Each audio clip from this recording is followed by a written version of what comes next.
ടേസ്റ്റാണ്. അപ്പോൾ ഈ ഒരു സ്പൈസി ചിക്കൻ ലെഗ്സ് ഉണ്ടാക്കാൻ വേണ്ടിയിട്ട് നമുക്കൊരു മസാല ഉണ്ടാക്കണം.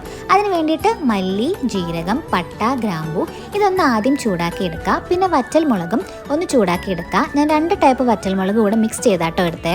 എന്നിട്ട് ഒരു മിക്സിയുടെ ജാറിലിട്ട് നന്നായി പൊടിച്ചെടുക്കാം. ഇനി ലെഗ് പീസിലോട്ട് ഇഞ്ചി വെളുത്തുള്ളി പേസ്റ്റും തൈരും നാരങ്ങാനീരും നമ്മൾ പൊടിച്ചെടുത്ത മസാല പൗഡറും ആവശ്യത്തിനുള്ള ഉപ്പും ചേർത്ത് നന്നായി മിക്സാക്കി ഒരു 2 മണിക്കൂറെങ്കിലും റെസ്റ്റ് ചെയ്യാൻ വെക്കണം കേട്ടോ.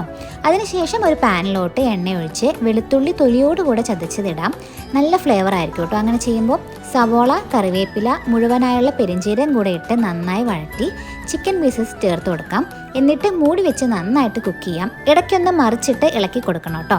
ചിക്കൻ വെന്ത് വന്ന ശേഷം ലേശം ഗരം മസാല പൊടിയും കുരുമുളക് പൊടിയും ചേർക്കാം. കുറച്ച് എണ്ണയും കൂടെ ഒഴിച്ച് നന്നായി റോസ്റ്റ് പരുവാക്കി എടുത്താൽ കിടിലൻ സ്പൈസി കോഴിക്കാൽ റെഡി. എല്ലാവരും ട്രൈ ചെയ്ത് നോക്കണേ. ട്രൈ ചെയ്താൽ എന്തായാലും നിങ്ങൾ ഇവിടെ വന്ന് കമൻറ്റ് ഇടും. അപ്പോൾ ശരി, ബൈ.